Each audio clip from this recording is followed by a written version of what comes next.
The salt-laced wind of New Avalon whipped around the corners of the Starling Museum of Light, a promise of the cold Atlantic just blocks away. It felt a world away from my cramped apartment, from the life where rent was a monthly monster and dreams were filed under someday. Tonight, I was an imposter. My name is Lila Hart, I'm 24, and my official title is Temporary Assistant to a Junior Donor Liaison, which is a fancy way of saying I run errands for a man who runs errands for someone important. Tonight's errand was the big one. Deliver a bid portfolio for the Kestrel Wharf tender. A simple drop-off. My boss, Mr. Dawes, had said, in and out. He'd failed to mention the inn was through the front doors of the city's most exclusive gala. The dress was my first mistake, borrowed from a high-end thrift store called Second Chances. It was a deep sapphire blue that probably had a glamorous life before it met me. It had also been made for a woman 2 inches shorter. I'd spent last night hunched over, a needle and thread in my trembling hand, stitching a new hem. Under the museum's unforgiving lights, I could see every uneven stitch, a tiny, jagged testament to my fraudulence. I saw the women from the Aurora Foundation's PR team see it, too. Their eyes, sharp as stilettos, flicked down to my ankles and then back to each other. A whisper, like the rustle of dry leaves, passed between them.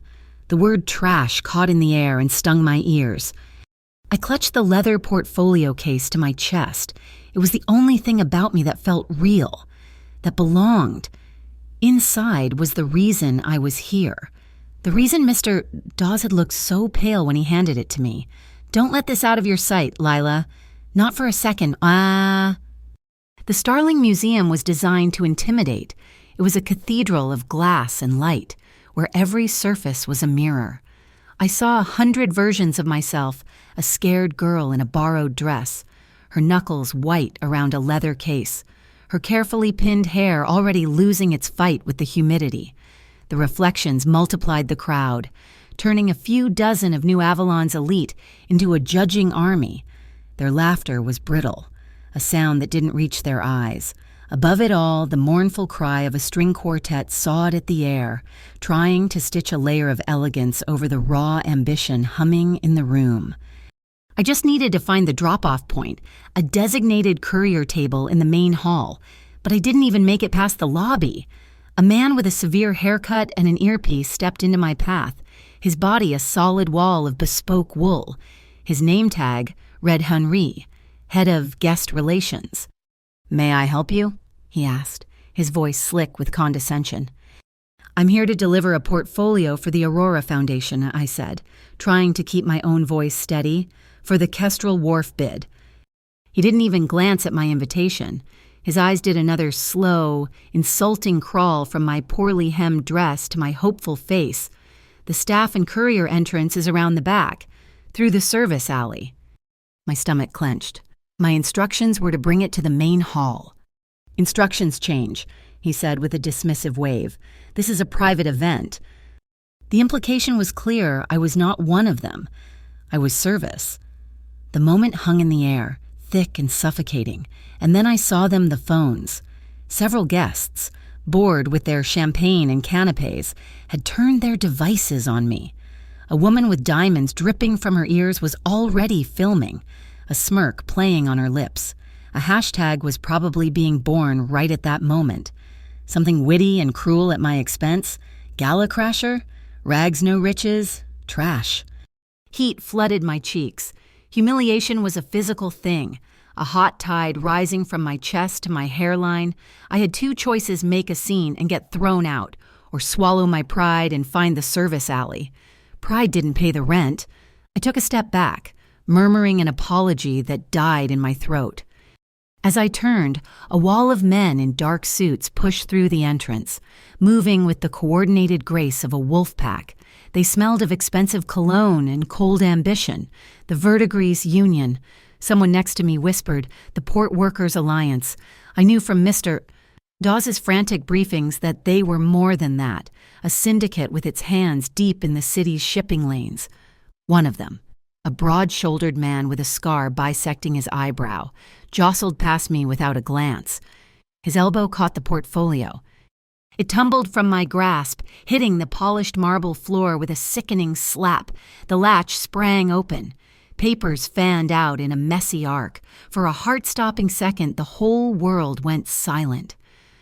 All I could see were the documents, exposed under the brilliant lights, the waterway traffic maps, their intricate blue lines detailing every current and channel into the harbor. And the other one, the one that had made Mr. Dawes sweat a leaked internal memo from the Port Sovereignty Commission, its official seal stark against the white paper. My mission wasn't just to deliver a bid, it was to deliver leverage. I dropped to my knees, scrambling to gather the pages, my hands shaking so badly I could barely pick them up. The men from the union paused, their eyes lingering on the seal of the commission memo. The man with the scar looked down at me, a flicker of something unreadable in his eyes. Before his leader, a severe-looking man with silver hair, nudged him forward. They moved on, swallowed by the crowd. My breath was coming in ragged little gasps. I shoved the papers back into the case, fumbling with the latch. Get a grip. Lila, just get a grip.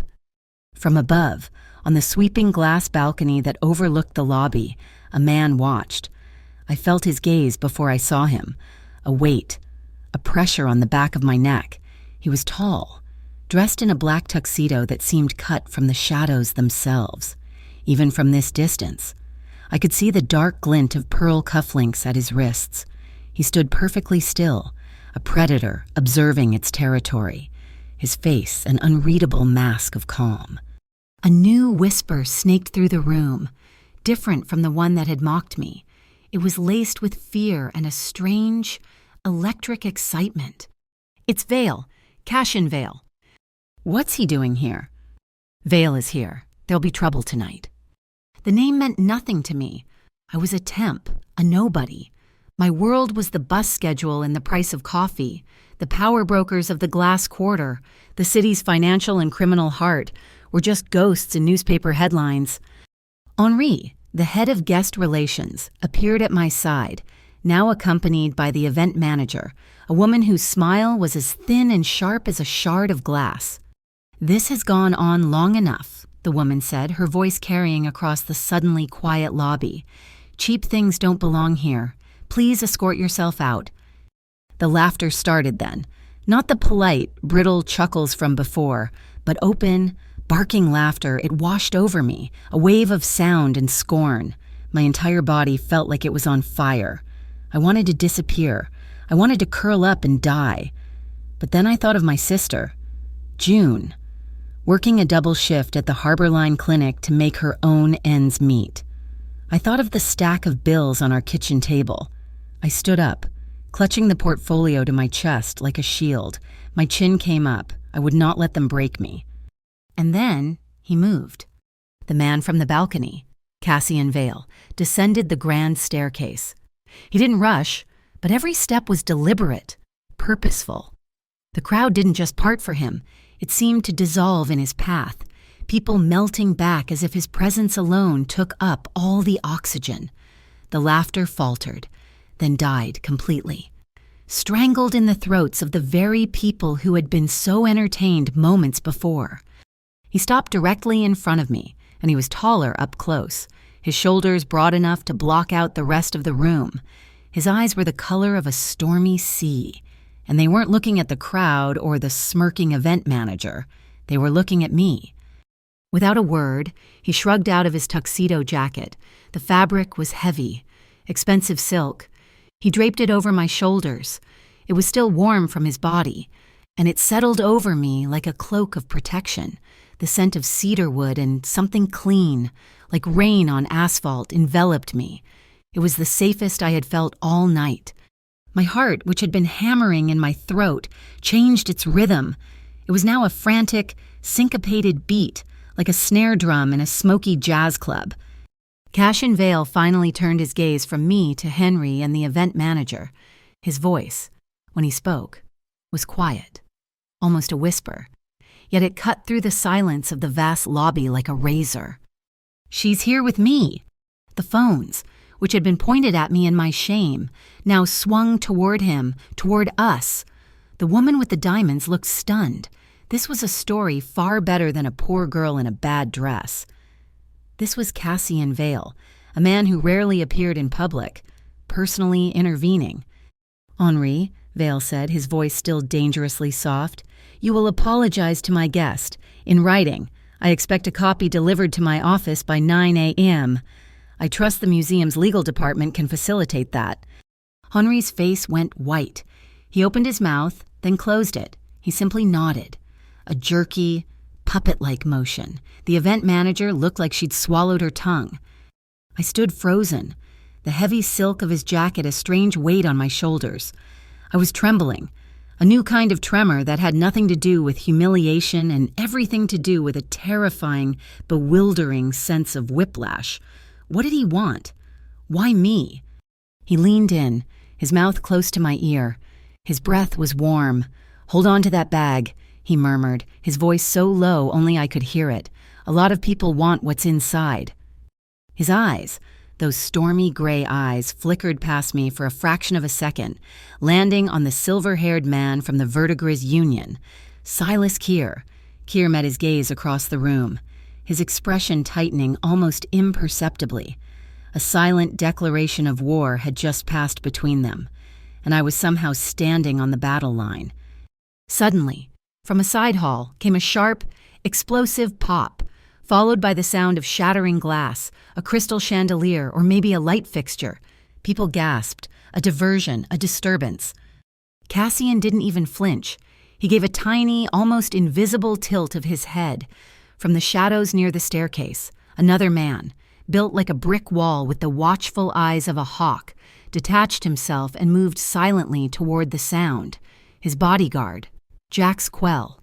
I would later learn. The world had tilted on its axis. An hour ago, my biggest problem was a crooked hem. Now, I was wrapped in a mafia boss's jacket, holding a portfolio everyone seemed willing to fight for, and the night was just beginning. His hand, surprisingly gentle, landed on the small of my back. It wasn't a push, but a firm, undeniable guidance. "This way," was all he said. His voice a low command meant only for me. He steered me away from the gawking crowd and the mess of broken glass, toward a darkened corridor I hadn't noticed before. The heavy tuxedo jacket felt like a shield, cocooning me in its scent of cedar and rain, a stark contrast to the cloying perfumes of the Gala. We entered a room that was the complete opposite of the blindingly bright lobby. It was a cavern of shifting shadows, an art exhibit titled Ephemeral Fields. Large panels of light pulsed and faded in slow, hypnotic rhythms, casting long, distorted silhouettes across the floor. One moment, a wall would glow with the soft light of dawn. The next, it would plunge into absolute black. It was beautiful, disorienting, and the perfect place to hide.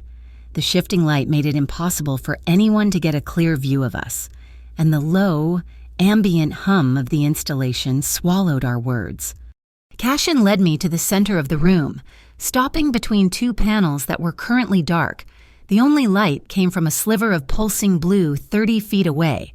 I could see the sharp line of his jaw, the intensity in his eyes that seemed to absorb what little light there was. "I don't understand," I began, my voice still shaky. I shrugged the jacket, intending to hand it back to him. It felt too intimate, too much like a debt. "Thank you for that, but I should go. I just need to deliver this." He ignored my attempt to return the jacket, his gaze fixed on the leather portfolio still clutched in my hands. "Let me see it." It wasn't a request. I hesitated for a second, Mr. Dawes's panicked face flashing in my mind. Then I remembered the whispers, the laughter, and the cold, hard fact that this man, Cassian Vale, was the only reason I hadn't been thrown into a service alley. I opened the latch and handed it to him.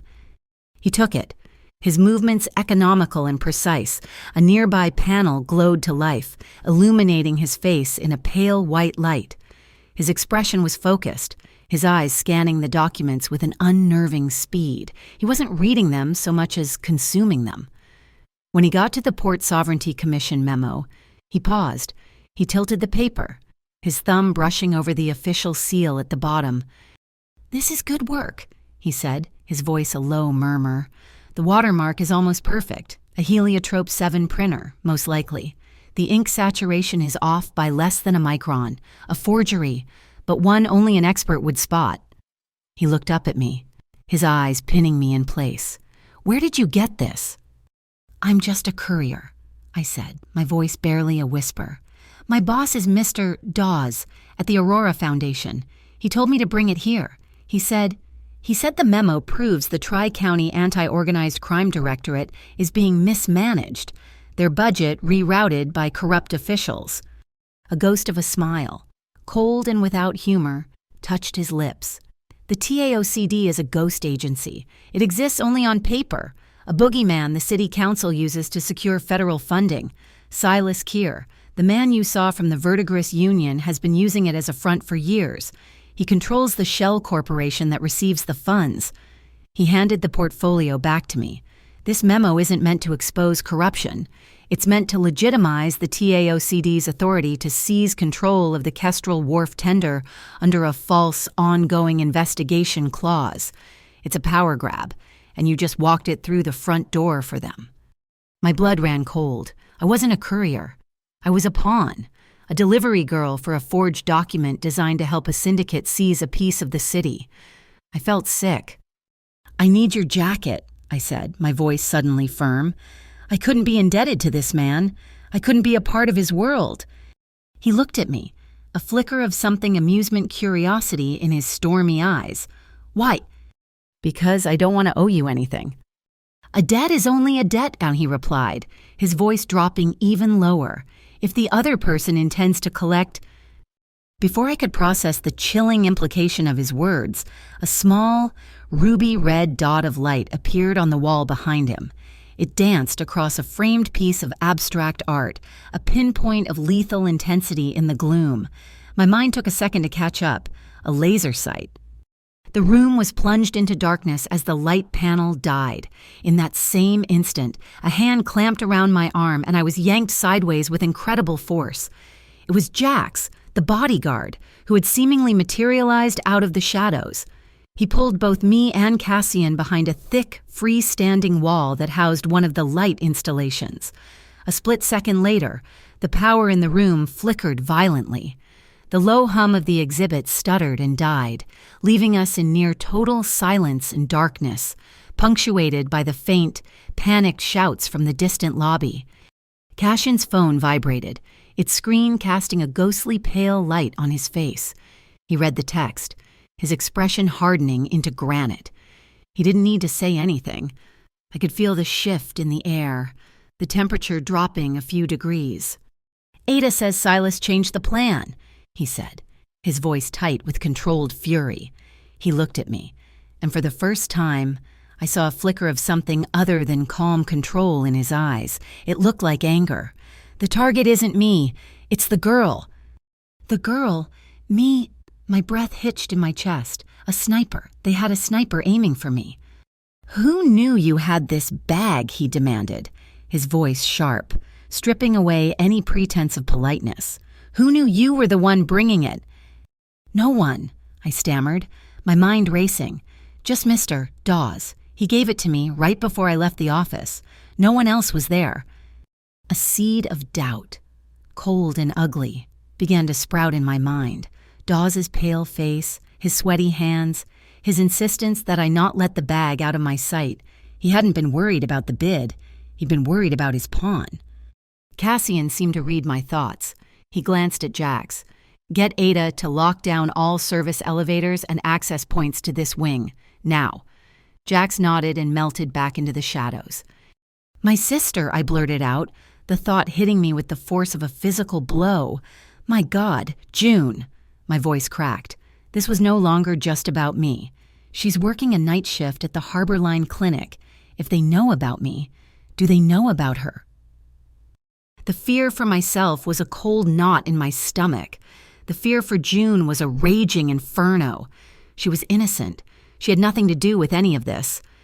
Cassian pulled out his phone again, his thumb moving quickly. "Finch," he said into the device. "I need a location and welfare check. June Hart works at the Harborline Clinic, and I need a security sweep of her residence. Now." He listened for a moment. "I don't care what you're in the middle of. Do it." He hung up. The silence that followed was deafening, broken only by the sound of my own ragged breathing. He didn't offer empty reassurances. He didn't say, "I'm sure she's fine." He acted. The efficiency was terrifying and, in a strange way, comforting. Less than a minute later, his phone buzzed again. He put it on speaker. "Boss!" A young, energetic voice crackled through the phone. It was Finch. "There's a problem. Local security cameras covering the street and alleyway behind her apartment building just went offline 5 minutes ago. Not a power failure. Looks like someone borrowed the access credentials from the service provider. She's blind." The room tilted. They were already there. They were watching her home. I swayed, and a steadying hand on my elbow was the only thing that kept me from collapsing. Cassian's. As if summoned by the rising tension, a figure emerged from the far end of the darkened room. Silas Keir. He stepped into a sliver of emergency lighting from the corridor, looking perfectly unruffled. He took off his hat in a gesture of mock politeness. "Vale," he said, his voice smooth as polished river stone. "A bit of a commotion tonight. Unfortunate. Give me the girl and the seal. I'll give you back your peaceful evening." "No, peace is a currency you've never been able to afford. Silas," Cassian retorted, his voice lethally calm. He hadn't moved, but his entire posture was coiled, a predator ready to spring. My eyes, now adjusted to the dim light, caught a detail I hadn't noticed before. On Silas's cuff, where a normal man would have a simple gold or silver link, was a small, intricately carved silver sparrow. A sparrow. Kestrel Wharf, the logo for the winning bid. The pieces clicked into place with sickening clarity. This was never a bid. It was a coronation, and I was supposed to be the unwitting delivery girl for the crown. I felt Cassian's gaze on me, saw him register the understanding on my face. He leaned toward me, his voice a low, urgent whisper that brushed against my skin. "If you walk out that door alone, they will follow you. They won't stop at your door. They'll go through it. They will get that portfolio, and they will erase anyone who can connect it back to them. You, your sister." He laid out the choice with brutal simplicity. It wasn't a choice at all. On one side was Silas Keir, a man who would put a sniper on a 24-year-old girl to secure a business deal. On the other was Cassian Vale, a man whose name inspired fear and commanded an army in the shadows. Both were monsters of a kind, born of New Avalon's dark underbelly, but one of them had put his jacket over my shoulders. I looked from Silas's predatory smile to Cassian's unreadable, stormy eyes. I gave the slightest of nods. My decision was made. Cassian straightened up, turning his full attention back to Silas. He took a half step, positioning himself slightly in front of me. The move was subtle, possessive, a drawing of a line. "The girl stays," he said, his voice resonating with an authority that seemed to shake the very air in the room. "The seal stays." He looked directly at me, then back at his rival, a final, irrevocable declaration. "From this moment on, anyone who touches her touches the Vale Consortium." Silas Keir's smile didn't falter, but it tightened at the edges, turning brittle. He gave a slight, almost imperceptible bow of his head, a gesture of acknowledging a lost chess move, not a defeat. An interesting choice.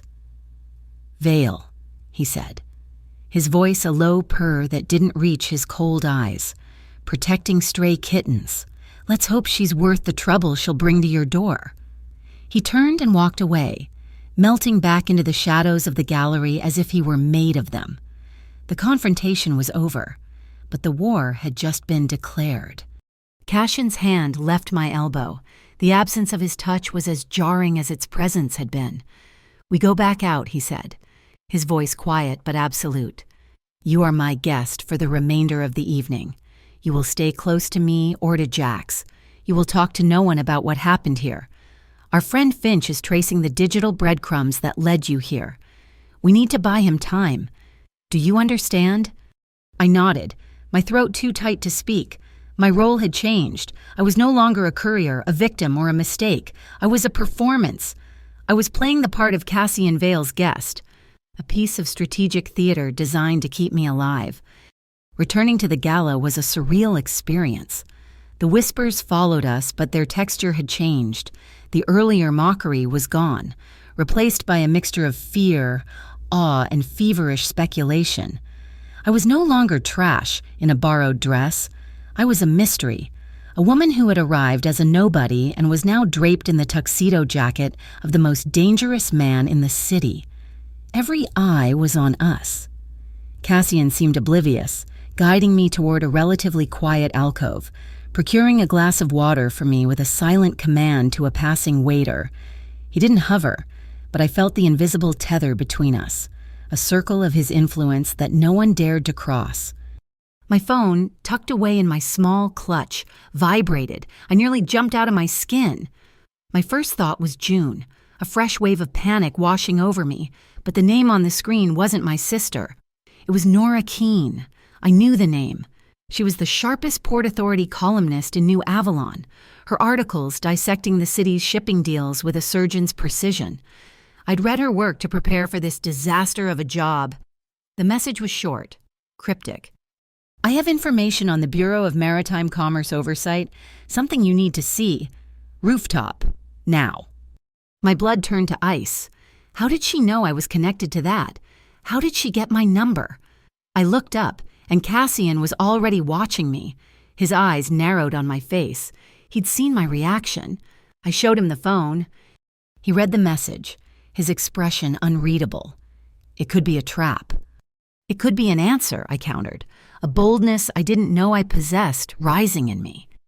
He was silent for a long moment, his gaze sweeping the room. "Jax will go with you," he finally said. "I'll be close by. Don't let her give you anything. Don't agree to anything. Just listen." Jax appeared at my side, a silent, solid presence. As we made our way toward the elevators, I felt a sudden, nagging suspicion. I pulled out the original Gala invitation mister. Dawes had given me. It was a thick cardstock, elegant and simple, with a QR code for express entry, the code Henry had refused to even scan. On a hunch, I opened the camera on my phone and scanned it. It didn't link to the Starling Museum's guest list. It linked to a dummy data server, the kind used for tracking, a digital beacon. Scanning it would have pinged my exact location to whoever set the trap.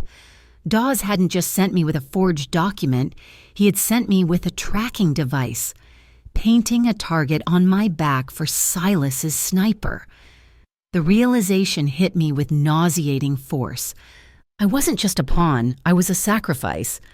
The elevator doors opened onto a service staircase that led to the roof. Jax went first, moving with a silent efficiency that was both comforting and terrifying. The air on the roof was cold and damp, smelling of the nearby ocean. The city spread out below us, a glittering tapestry of light and shadow. Nora Keene was waiting by the ledge, a silhouette against the skyline. She was whip-thin, dressed in a practical black pantsuit, her face sharp and intelligent. "You're taller than you look in the lobby," she said without preamble, her eyes flicking from me to Jax and back again. "And you've brought a chaperone. Smart." "You wanted to see me," I said, crossing my arms, partially to ward off the cold and partially to hold myself together. "I didn't want to see you," she corrected. "I wanted to see who was holding your leash. Turns out it's Vale. That makes things more complicated, and a lot more interesting."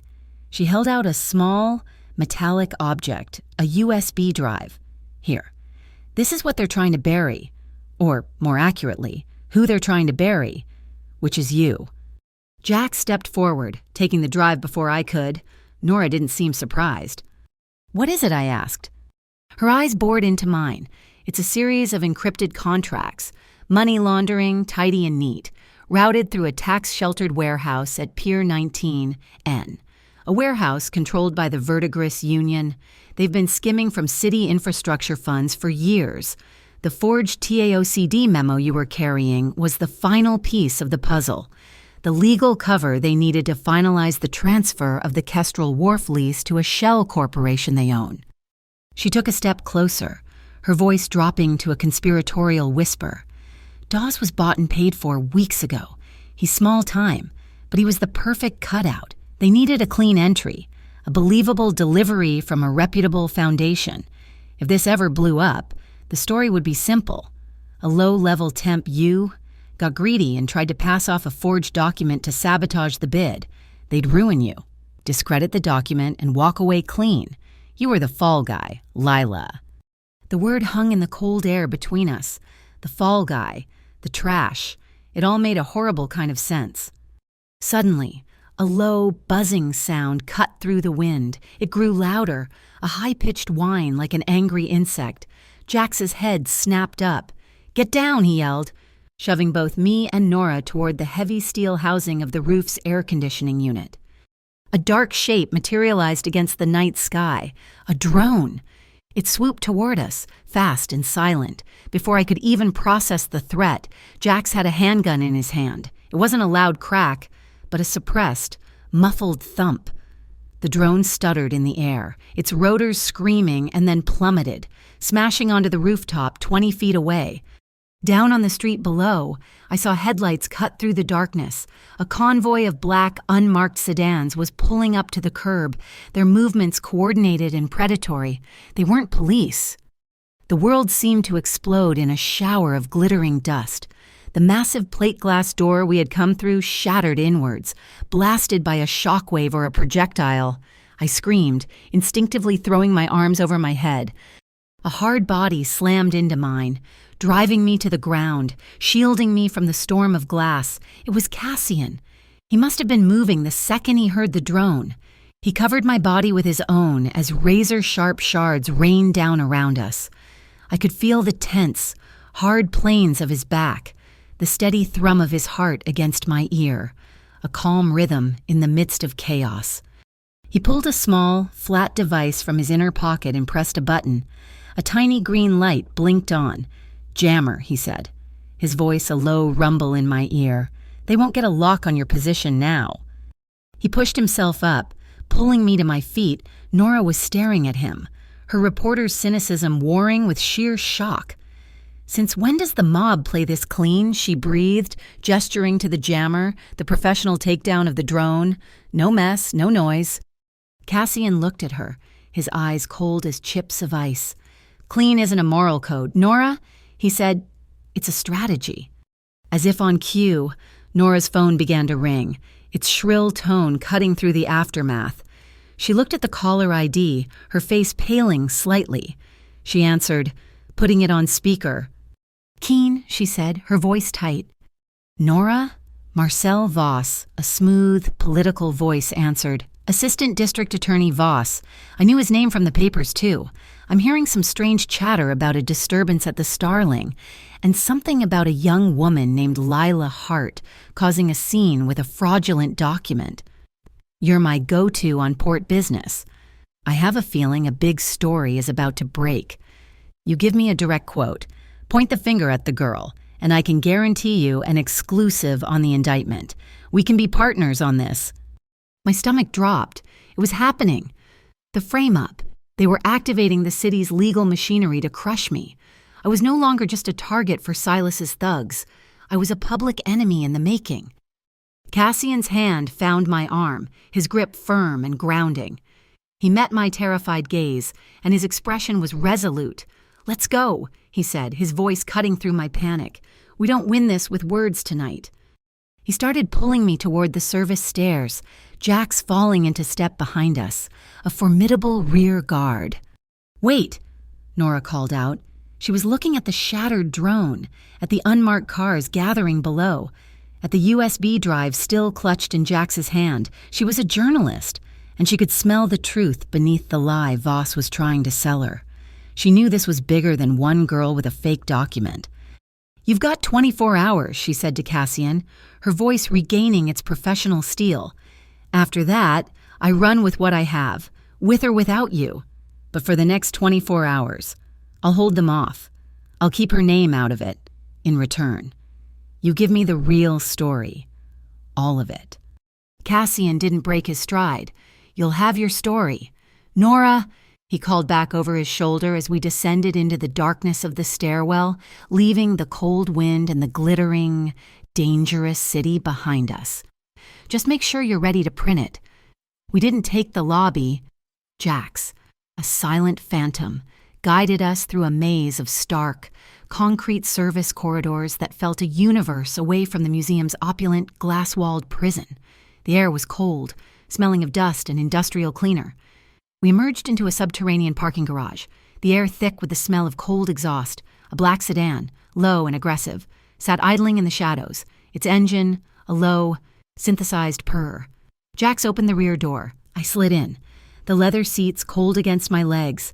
Cassian followed, his presence beside me immediately filling the small space, making it feel both smaller and infinitely safer. Jax took the wheel. The car shot up the ramp and burst onto the wet streets of New Avalon. The city lights smeared across the rain-slicked windshield like wet paint. I instinctively looked out the back window. My heart, which had just started to settle, leaped back into my throat. The unmarked sedans, 3 of them. They had been waiting. They pulled out from the curb with a smooth, synchronized arrogance, their headlights boring into our back window, a pack of hyenas that had finally flushed their prey. "They're on us," I whispered, the words feeling stupid and redundant. "They were always on us," Cassian said, his voice completely calm. He wasn't looking back, he was watching his side mirror, tracking their movements. They just didn't know who they were following. Now they do. Our small convoy of 3 identical sedans plunged into the glass quarter. This was Cassian's home turf. The architecture shifted, the friendly pre-war brick giving way to towering structures of steel and reflective glass. The buildings acted like funhouse mirrors, throwing distorted reflections of our cars and our pursuers back at us, making it impossible to tell how many there really were. "Here," Cassian said. Our convoy split. The car in front of us veered hard left, the car behind us right. The pursuing sedans hesitated for a split second, confused, then split up to follow. Jax didn't go left or right, he drove straight, aiming for what looked like a solid brick wall, the rusted, graffitied facade of a derelict shipping warehouse. My hands flew to the dashboard, a scream building in my throat. At the last possible second, a gap appeared, a dark, narrow tunnel, unmarked and unlit, the Artemis Tunnel.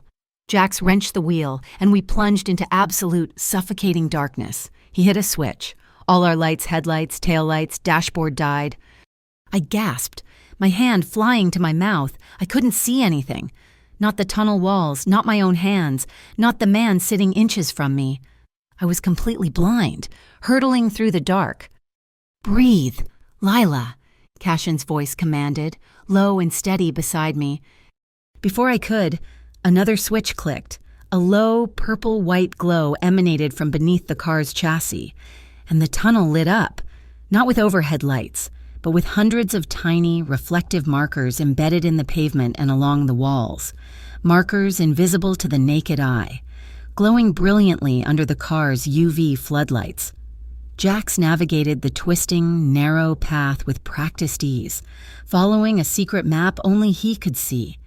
We were a ghost, moving through the city's veins. We had disappeared. 5 minutes later, we emerged into a quiet cobblestone alley in a part of the city I didn't recognize. The tunnel exit was hidden behind the corrugated steel door of what looked like a defunct auto shop. The rain had softened to a mist. Jax parked behind a building from which the low, soulful cry of a saxophone drifted. A simple, carved wooden sign hung over a heavy oak door. The Orchard. It was a jazz club, tucked away and forgotten by time. Cassian led me inside. The club was a pocket of warmth and shadow. It smelled of old wood, bourbon, and the faint, sweet scent of pipe tobacco. A small trio played on a low stage, their music weaving a spell over the handful of patrons scattered in the booths, all of whom seemed utterly absorbed. paying us no mind. A woman with a storm of silver hair pinned back from a face that had seen everything stood behind the bar, polishing a highball glass. She looked up as we entered, her eyes sharp as obsidian chips, landing on Cassian. She didn't smile, but her expression softened with a deep, weary respect. "Mr. Vale," she said, her voice a low, smoky rasp. "Ria Costa." "Ria?" He nodded. "Ada?" "In the cellar? Waiting," she replied, already turning back to her glass. The exchange over. Cassian's hand was on my back again, not touching but hovering, a field of energy guiding me past the bar and through a door marked "Private." We descended a narrow flight of wooden stairs into what should have been a wine cellar. Instead, it was a command center. The walls were lined not with bottles, but with tactical maps of the new Avalon port and high-definition monitors displaying code, security feeds, and data streams. A woman in a razor-sharp charcoal suit stood at the central table, her back to us. She turned as we entered. This was Ada Morrow. Her gaze was analytical, assessing me in a fraction of a second, registering the borrowed dress, the jacket, the fear. "Lila Hart," she stated. It wasn't a welcome. It was a confirmation of a data point. "Finch is already running the drive Nora gave you. You've had a difficult evening." She turned to Cassian. "All business. The data is clean. Encrypted ledgers confirming everything Nora suspected. A shell company, Gray Lantern Holdings, has been funneling the skim TAOCD funds. It's a direct pipeline to a holding account for Pier 19N. She pointed to a high-resolution image on one of the monitors. It was a microscopic scan of a document seal. "And you were right about the printer, boss." Finch pulled the service logs from Albion Printworks. Their Heliotrope 7 machine, the only one in the city, had an unscheduled calibration yesterday afternoon. My mind flashed back to the dark gallery, to Silas Keir's arrogant, polite posture. "His cufflinks," I said, my voice sounding thin in the high-tech room. Ada and Cassian both turned to me. "What about them?" Ada asked, her tone sharp. "They were silver," I said, gaining confidence. "Little birds, sparrows, kestrels. Kestrel Wharf. He was wearing their logo." A flicker of appreciation lit Ada's eyes. She nodded, impressed. "Hiding in plain sight. Arrogant." She tapped a few keys, bringing up a secure message log. "It fits. We intercepted this an hour ago. A final inspection review for the wharf is being signed tomorrow night. With your forged memo to prove TAOCD jurisdiction and a public complaint from ADA Voss, they'll seize the lease under a false flag. Silas, representing the public interest via the Verdigris Union, will be the one to sign off on the new secure contract." The sheer, suffocating completeness of the trap made me dizzy. I was supposed to be the spark, the excuse. I felt Cassian's eyes on me again. He hadn't moved, but the space between us felt charged, a static hum in the air. I was shivering, the adrenaline finally crashing, leaving me cold and exposed despite the warmth of his jacket. His gaze softened for a fraction of a second, a silent, non-verbal question. "Are you holding on?" I could only nod, pulling the lapels of his jacket closer. "Finch has the money," Ada continued, mercifully turning back to her screen. "The Gray Lantern account has been making structured, untraceable payments to an offshore account. He cracked it 5 minutes ago. The account belongs to Robert Dawes." "Mr. Dawes." The name landed like a punch. The image of his pale, sweaty face, his frantic "don't let this out of your sight" flashed in my mind. He wasn't scared for me. He was scared of what I was carrying. He set me up," I whispered, the betrayal a cold, sick feeling in my stomach. "The QR code on the invitation. I scanned it on the way to the roof. It was a tracker." "It was more than that." A new voice crackled from a speaker system set into the wall. "Finch." His voice was young, fast, and electric. "I'm digging into your life, Lila. Apologies for the intrusion, but Dawes was thorough. He's the one who leaked your phone number to Nora Keene's office, priming her for the disgraced temp story. He was building your coffin." I felt ill, violated. "My email," I said, the memory surfacing. I sent him an email this morning, just an internal note, confirming I had the portfolio and was on my way. Which he never read. Finch's voice snapped. Because it was automatically forwarded. Your work computer has been compromised for at least 2 weeks. Keylogger, screen scraper, the works. They knew every move you were making. Your phone, Cassian said. It was a flat command. Jax, who had been standing by the stairs like a statue, stepped forward. He must have retrieved my small clutch from the car, and he held out his hand. My fingers trembled as I unlocked my phone and placed it in his palm. He handed it to Ada, who plugged it into a complex-looking diagnostic rig. "Oh, this is nasty." Finch whistled over the speaker after a moment of furious typing. "Military-grade Trojan. It was delivered via a text message 3 days ago. Looked like a delivery notification from the post office." I remembered it. I had clicked the link. They had been in my pocket ever in... "The source code on this malware," Finch said, his voice losing its breezy quality. "It's a signature I've seen before. It belongs to a developer on the Port Authority payroll, Captain Rudd." "Rudd," Cassian said, the name dropping like a stone in the quiet room. "Silas has owned him for a year. They knew everything, my route, my schedule, my home, my sister." "June," I gasped, the air leaving my lungs. The fear was a physical thing, a cold hand closing around my heart. The cameras at her apartment, Finch said they were compromised. What if they did something? "They're using her," Cassian said, his voice sharp, cutting through my rising panic. "She's leverage. They want us to know they can reach her. We cut the doubt. Now." He nodded to Ada. "Get Finch to patch her through on a clean line." Ada handed me a heavy, sterile-looking satellite phone.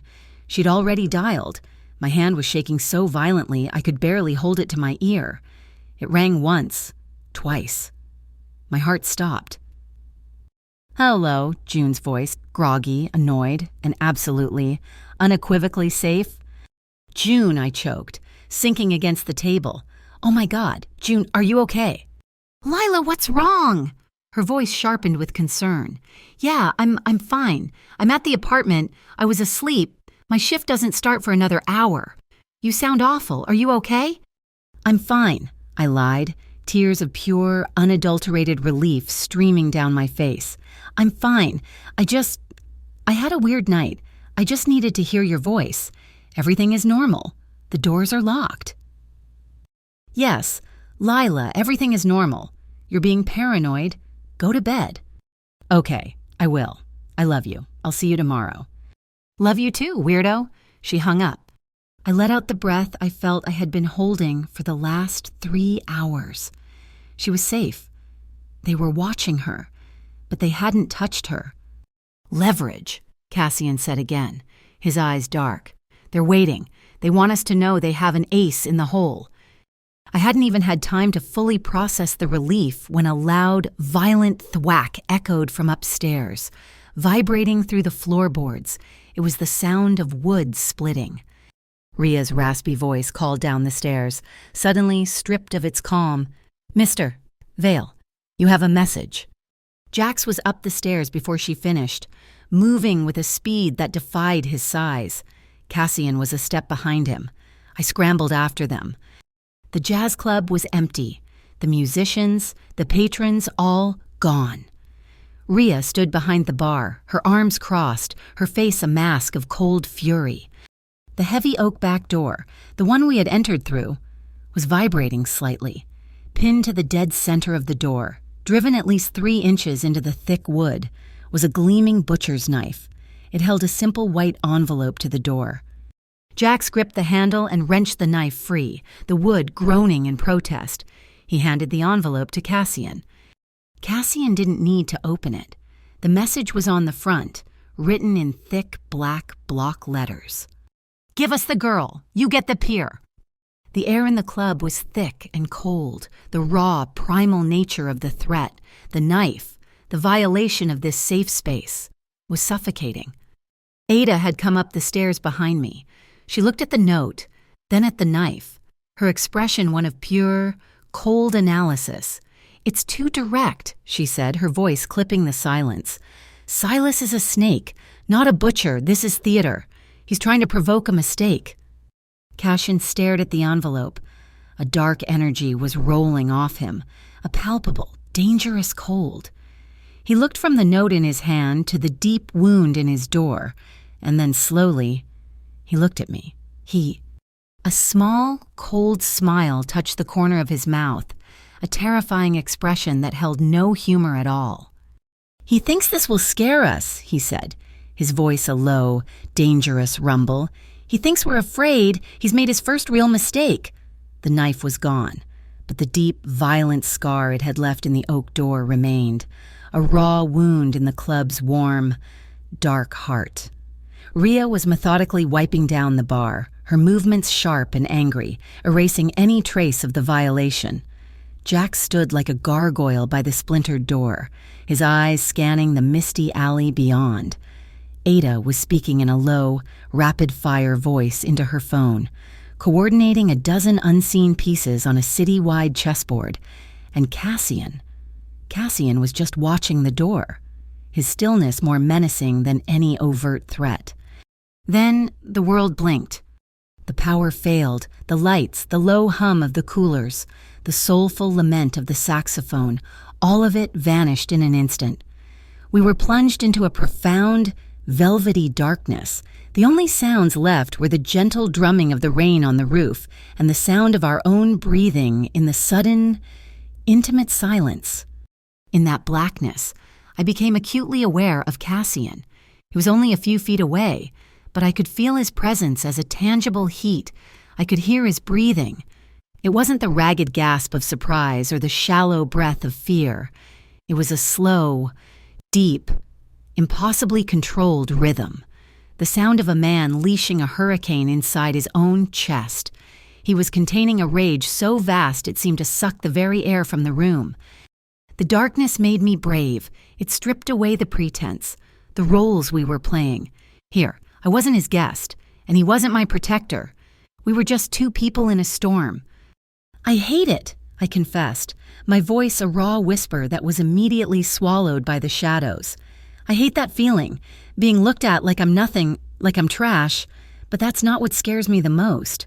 My voice trembled, thick with unshed tears. "My biggest fear is pulling someone else into my mess, making them a target. My sister."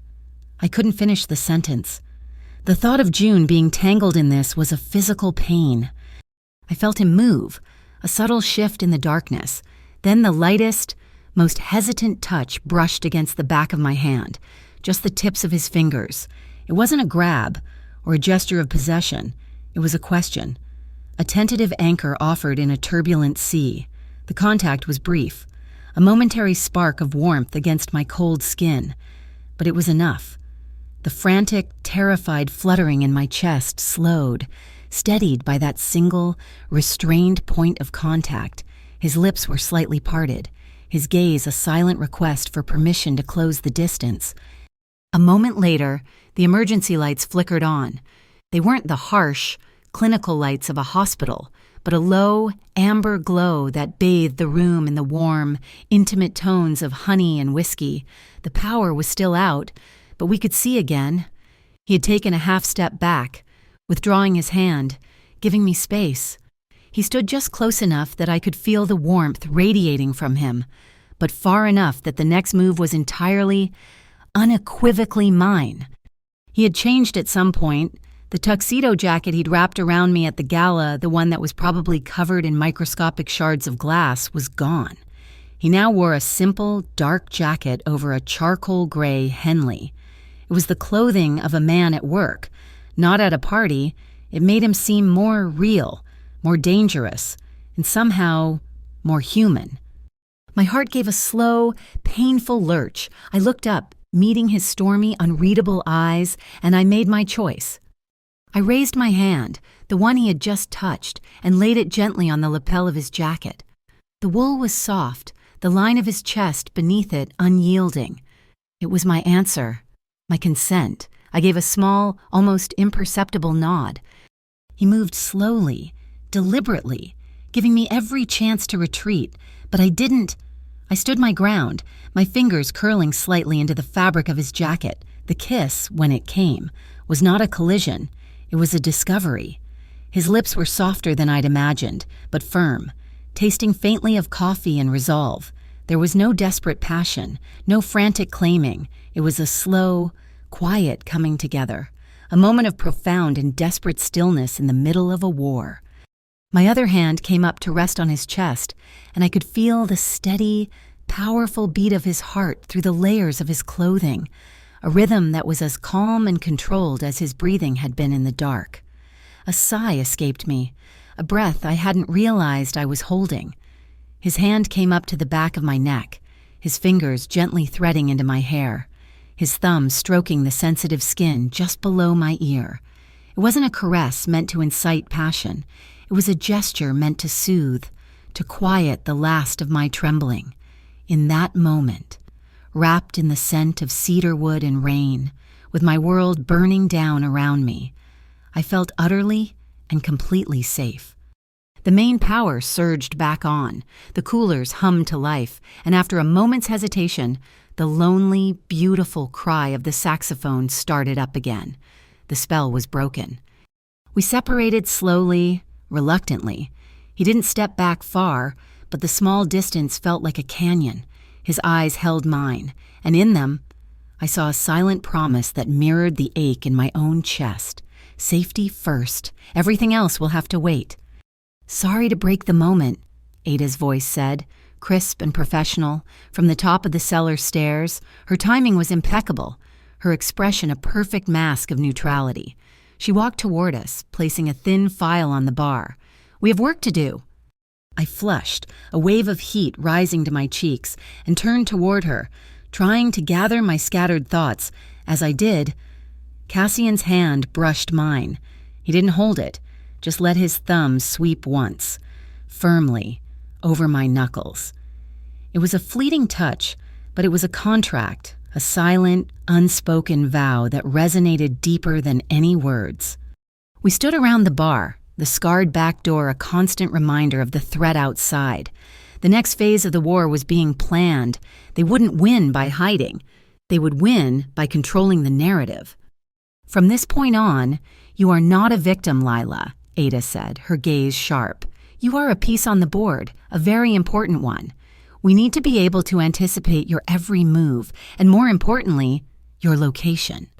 She placed a slim, silver bracelet on the polished wood of the bar. It was elegant, modern, not at all like a shackle.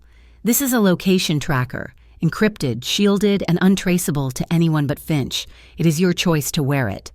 I looked from the bracelet to Cassian. This was the reality, to be safe in his world. I had to accept its rules, but they were giving me the dignity of choice. I picked up the bracelet. The metal was cool and heavy in my hand. I fastened it around my own wrist. The click as the clasp engaged was the sound of a door closing on my old life. This wasn't a chain. It was a survival code. Cassian nodded, a flicker of approval in his eyes. Then he reached into his own jacket and pulled out something else. He slid it across the bar to me. It was a card, made of solid, heavy silver, about the size of a credit card. It felt cool and substantial in my palm. Engraved on its surface was a single, elegant image, a laurel wreath, rendered in black enamel, the sigil of the Veil Consortium. "In my world," he said, his voice a low rumble, "doors are not always open to everyone. Some are designed to stay shut. If you find yourself in front of one of those doors, if anyone ever denies you access, questions who you are, or tries to stop you, you show them that card." His eyes held mine, intense and serious. "There is no door in this city it will not open." I closed my hand around the silver card, its weight a heavy, terrifying, and strangely comforting reality. It wasn't just a key, it was a declaration, a claim. I was no longer Lila Hart, the temp in the badly hemmed dress. I was the woman who held the Veil sigil, and the city would now have to reckon with what that meant. There was no time for contemplation. The moment I fastened the bracelet, the world accelerated. Ada laid a schematic of an industrial complex on the bar. Albion Printworks. A red circle was drawn around a section labeled Finishing and Collation. "The Heliotrope 7 is here," she said, her finger tapping the circle. "It's an automated facility at night. One security guard on a 60-minute rotation. A second guard monitors the feeds from a central office 2 blocks away. Finch will loop the relevant cameras for exactly 6 minutes. That's your window." They gave me a set of dark, practical clothing, black cargo pants, a soft, long-sleeved black shirt, and rubber-soled boots. My borrowed Gala dress, a symbol of my first humiliation, was left in a heap. Cassian handed me a tiny, flesh-colored earpiece. "Finch will be your only voice," he said. "Listen to him without question." The plan was insane. It was a fragment from a spy movie, not a chapter in the life of a temp assistant. Yet, as I looked at the determined faces of Ada and Cassian, I felt a strange calm settle over me. For the first time since I'd walked into the Starling Museum, I wasn't a victim being acted upon. I was part of the action. We took a different vehicle, a nondescript panel van that smelled of oil and old tools. Jax drove, Ada in the passenger seat. I sat in the back with Cassian. The dark, windowless space, a world of its own. He was checking a piece of equipment, a small black box with a series of complex ports. He didn't speak, but his focused silence was a strange comfort. "Team Alpha is in position," Ada said quietly, looking at a tablet. "Rooftop access is clear." That was her and Jax. Their job was to create a silent entry point from above, a secondary distraction if needed, and our exfiltration route, my route, was less glamorous. Jax parked in the shadow of a decaying warehouse a block away from Albion Printworks. "Good luck, kid," he grunted, a rare crack in his stoic facade. Cassian led me into a narrow, refuse-choked alley that ran behind the Printworks. The rain had started again, a cold, persistent drizzle. He stopped at a large, rust-stained metal chute. The stench of wet paper pulp and chemical ink was overwhelming. "This is the paper waste and slurry channel," he said, his voice low. "It feeds onto a conveyor that runs beneath the main printing floor. It's the only access point not wired with pressure sensors." Of course it was. The trash chute, the irony was so thick I could have choked on it. But this time, I wasn't being called trash. I was choosing to walk through it. He opened a maintenance hatch and went first, disappearing into the darkness. I took a deep breath, held it, and followed him down the ladder. The chute was slick with grime, and the conveyor belt below was a river of shadow. He helped me down the last few feet, his grip on my arm firm and steady. A tiny light on his wrist cast a faint glow. We were in a low, cramped tunnel, the massive belt dormant beside us. 3:44, a voice crackled in my ear. "Finch, you're on the clock.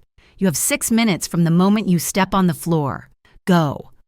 Cassian led the way, moving with a silent, fluid grace. We emerged through another hatch and onto the main floor of Albion Printworks. The place was cavernous, a cathedral of industry. Giant, silent machines stood like sleeping iron behemoths under the dim, yellow glow of security lights. In the center of the room, isolated and pristine, was the Heliotrope 7. It was a monster, a sleek, complex beast of chrome and black enamel. 4 minutes, 30 seconds, Sir Finch's voice said, a calm, steady metronome in my ear. We moved. Cassian went straight to the main control panel of the Heliotrope, prying it open with a thin, specialized tool. I went to the side of the machine, my heart hammering against my ribs. My job. Ada had shown me the schematics, a small, mechanical override latch hidden behind a service panel. It was designed for engineers to lock the high-pressure ink arms in place during maintenance, preventing an accidental cycle that could crush a limb. Flipping it would freeze the machine in its current state, allowing Cassian to access the firmware without triggering an alert. My fingers, slick with nervous sweat, fumbled with the panel screws. I finally got it open. I saw the latch, exactly where Ada said it would be. A small, red, spring-loaded lever. I reached in. My breath held tight in my chest, and flipped it. A soft, satisfying click echoed in the silence. Maintenance lock engaged. I whispered, my voice trembling slightly. Copying, Cassian replied, his fingers flying across the device he'd connected to the printer's guts. 3 minutes, Finch said. Keep it clean. We were going to make it.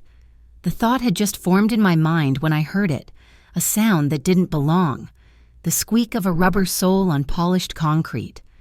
My blood ran cold. I dropped down, scrambling behind a tall, 4-wheeled cart stacked high with reams of uncut paper. I peered through a small gap, a security guard.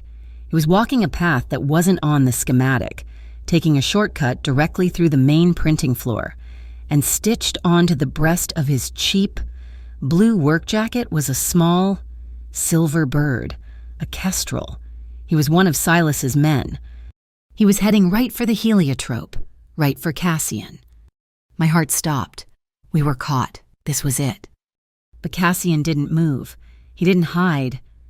As the guard rounded the corner of the machine, Cassian straightened up, turning to face him. He didn't look like a man breaking into a high-tech facility. He looked bored, annoyed. Even, "Took you long enough," Cassian said, his voice carrying in the silent hall. It was a different voice, colder, flatter, laced with the unmistakable arrogance of a petty bureaucrat. "We buzzed the front gate 10 minutes ago." The guard stopped dead, his eyes wide with confusion and alarm. Who the hell are you?" Cassian sighed, a long, put-upon sound. He slowly reached into his jacket and pulled out a leather wallet, flipping it open to a non-existent badge. "Bureau of Maritime Commerce Oversight," he said, his tone dripping with condescension. "We're running a red-level spot inspection on all port-adjacent supply chain vendors. Your facility was flagged for a potential customs seal discrepancy. Now, do you want to stand there and ask questions, forcing me to write up your non-compliance in my report and call your supervisor at this ungodly hour? Or do you want to keep your job and let me finish my diagnostic?" The guard paled. He saw the expensive cut of Cassian's clothes, heard the alphabet soup of bureaucratic agencies, felt the sheer, overwhelming force of his confidence. He swallowed hard. "No, sir, sorry, sir, no one told me you were coming." "They never do," Cassian said dismissively, turning back to the machine. "That's why it's called a spot inspection." The guard just stood there, frozen with indecision. This was my chance. While his attention was completely fixed on the terrifying bureaucrat who had materialized in his workspace, I slid my phone from my pocket. I aimed the camera at the printer's output tray. There they were, a fresh sheet of the forged seals, gleaming under the security light, not yet cut. I zoomed in, my hands shaking. I needed the tiny, almost invisible serial number printed in microdot font at the bottom of the sheet. I held my breath and pressed the button. The soft click of the shutter sounded like a cannon blast. "1 minute," Finch's voice buzzed in my ear, urgent now. "Get it done." "Diagnostic complete," Cassian announced loudly, unplugging his device. He shot a withering look at the guard. "Try to be more alert." He started walking toward the shadows I was hiding in, not even giving the man a second glance. The guard, practically trembling with relief, scurried away in the opposite direction. As Cassian reached my hiding spot, a low, pulsing alarm began to chime softly from the main security panel near the entrance. A silent alarm. "Finch," Cassian murmured. "It's not us." Finch's voice was sharp with alarm. "It's an inbound alert. Silas's motorcade is en route to Pier 19N right now. He's moving up the timeline. He's signing the contract tonight." There was no more time for stealth. "Go!" Cassian grabbed my hand, pulling me into a run. We sprinted for the waste conveyor hatch, the soft alarm now a steady, insistent pulse. We scrambled down the ladder and onto the dormant belt. Cassian hit a manual override switch, and with a groan of protesting metal, the belt lurched into motion, carrying us into the darkness of the tunnel. We heard shouts from the floor above us. A moment later, a metal canister clattered down the chute behind us, hissing as it filled the tunnel with thick, acrid smoke. Jax's work. The belt was moving faster now, the tunnel walls a blur. A sharp metal support beam loomed out of the smoke-filled darkness. Cassian saw it a split second before I did. He spun, pulling me against his chest, turning his own body to take the impact. The edge of the steel beam scraped violently down his back with a screech of metal on fabric. He grunted in pain but didn't slow. His arms a steel cage around me, protecting me from the jagged edges of the tunnel. We tumbled out of the chute and into the alley, landing hard on the wet pavement. The rain was coming down in earnest now, plastering my hair to my face. Washing the grime and the fear away, the panel van screeched to a halt beside us, its side door sliding open. Jax pulled us in. Ada was there, her face grim. As the van peeled away from the curb, leaving Albion Printworks behind, I looked at Cassian. His jacket was torn along the back, a long, ugly gash in the fine wool. He was breathing heavily, a sheen of sweat on his brow. He looked up and caught my eye. And then he did something I never thought I would see. A slow smile spread across his face. It wasn't the cold, predatory smile he gave his enemies. It was a real smile, small and rare and utterly genuine, a flash of light in the darkness. "We got a piece of him," he said, his voice a low, satisfied rumble. We won a round. Ada, who was already on her tablet, analyzing the photo I'd sent, didn't look up. "Good," she said, her voice clipped and precise, "because there are 9 more to go." The high of the heist, the strange, fleeting taste of victory, evaporated with the cold light of dawn. The adrenaline was gone, leaving behind a bone-deep weariness and the acidic tang of fear. I hadn't slept. I'd spent the hours before sunrise in the cellar of the orchard, which I now understood was Cassian's true fortress, watching Ada and Finch dismantle Silas Keir's empire, one data packet at a time. Rhea had brought me a mug of coffee so strong it felt like a jolt of electricity. I was staring at a monitor when the local morning news began. There he was, Mayor Rowan Pike, his face a mask of practiced civic concern, standing at a podium bearing the city seal. "We will not stand for threats to the integrity of our port," he said, his voice resonating with false sincerity. "We are working closely with the Tri-County Anti-Organized Crime Directorate to ensure that all bidding processes are transparent and secure." My stomach turned. It was a performance, a preemptive strike, and then I saw him, not at the podium, but standing just behind the mayor, in the second row, like a loyal advisor, Silas Keir, his silver hair perfectly coiffed, his expression one of solemn support, and there, glinting on the lapel of his dark suit, was the silver sparrow, the kestrel. He was standing on the steps of City Hall, wrapping his conspiracy in the flag, daring us to call him a liar. "He's good," Ada murmured, not looking up from her phone. She was on a call, her voice low and rapid. "Nora Ada Morrow. Yes, I'm sure you're getting a lot of calls this morning. Ignore them. Check the encrypted drive I just sent you." A pause. I watched Ada pace the small room, a predator in a cage. "That," she said, "is the full payment ledger from Grey Lantern Holdings, a direct link from the TAOCD's slush fund to Meister Dawes, and a half-dozen other names you'll recognize. It also includes a high-resolution photograph of the Heliotrope 7's uncut print sheet, taken last night. Serial number matches the forged memo you saw." She was giving her the whole thing, the fruit of our insane, terrifying night. "You have the story of the year, Nora," Ada continued, her voice like ice. "In return, I want 48 hours. My client, Lila Hart, remains a protected source.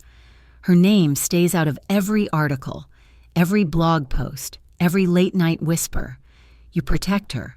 You get the exclusive. You burn her. And this drive and you will disappear. Do we have a deal?" Ada listened, then snapped the phone shut. "The press is muzzled, for now." "It's not enough," Cassian said, entering the room. He'd shed the torn jacket from last night, and in the stark light of the cellar, he looked every bit the commander. "A story Nora hasn't published is just a rumor. Thompson and the Port Sovereignty Commission still think they have plausible deniability. We're going to take that away from them." He looked at me. "You're coming with me."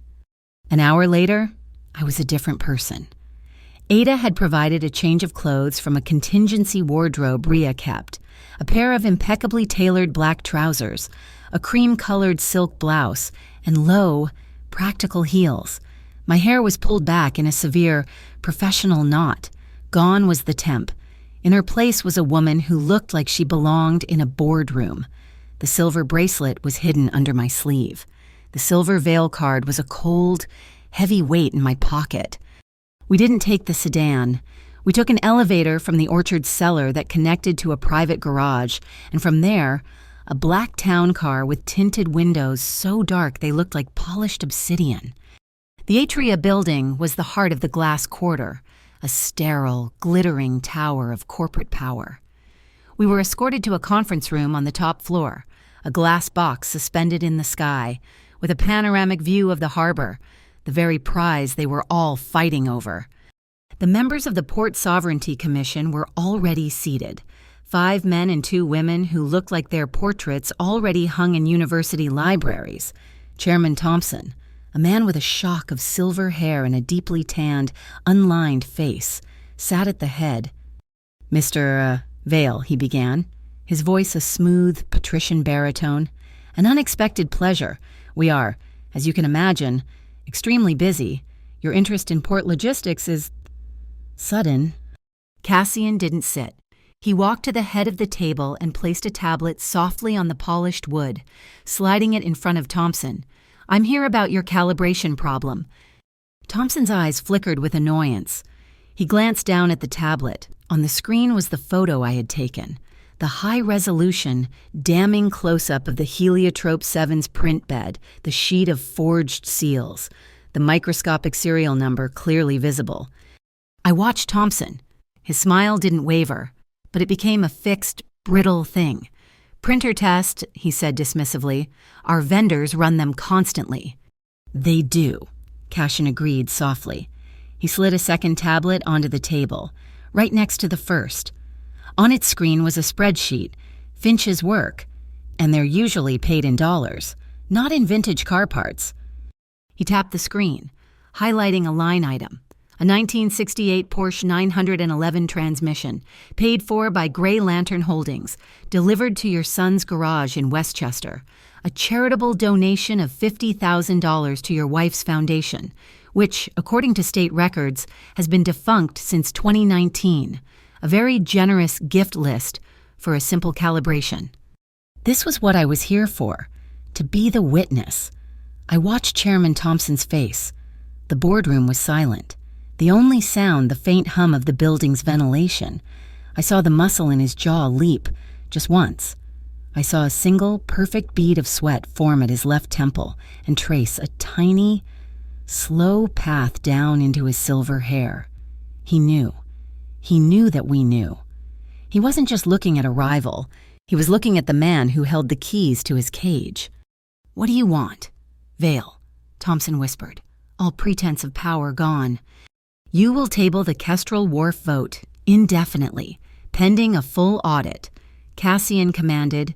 "You will launch a formal, internal investigation into the TAOCD's jurisdictional overreach, and any time a man named Marcel Voss or Silas Keir calls you, you will find that you are suddenly, unavoidably, unavailable."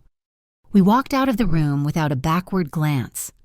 We had won the round, but the counterpunch came faster than I could have imagined. We were back in the town car, speeding away from the Atria. When Ada's phone buzzed, she read the email, and her face hardened. "They're moving on you, Lila. The TAOCD just issued a formal summons, a deposition, tomorrow morning. They're trying to drag you into their jurisdiction, separate you from us." A process server was, at that moment, standing outside my apartment, ringing a doorbell I would never answer. The legal trap was snapping shut. Cassian didn't even seem fazed. He made a call. "Get me Judge Constantine's clerk." "Yes, I'll hold." He looked at Ada. "File the petition, Clause 9B, Port Authority Charter. File it now." He turned to me, the phone still pressed to his ear. "In the new Avalon Port Authority Charter," he explained, his voice a calm counterpoint to the panic rising in my chest. "There is a provision for protecting infrastructure integrity, Clause 9B. It classifies any individual with direct material evidence of a threat to port sovereignty as a protected federal witness. It supersedes municipal authority." He spoke into the phone. "Yes, this is Vale. I'm filing on behalf of my client, Hart Lila H. Effective immediately." He hung up. "The summons is void. ADA Voss just lost his legal authority over you. They can't touch you." He had built a legal fortress around me in the space of a 90-second phone call. But Silas hadn't become a kingpin by following the rules. If the legal move failed, there was always the personal. We had just returned to the orchard when Jax, who had been dispatched to shadow my sister's apartment, called. His voice was low and tight. "We have a problem. A delivery." My blood went cold. "Is she okay, Jax? Is June okay?" "She's fine," he growled. "She never saw it. Finch flagged the van. I intercepted it on the curb." On a monitor in the cellar, an image appeared, a photo taken by Jax. It was a massive, opulent bouquet of white lilies, the kind of arrangement you send to a funeral. The card, propped among the funereal blooms, read my deepest apologies for the confusion. S. It was bugged. Finch's voice came over the speaker, cold with fury. High-end transmitter tucked right into the floral foam.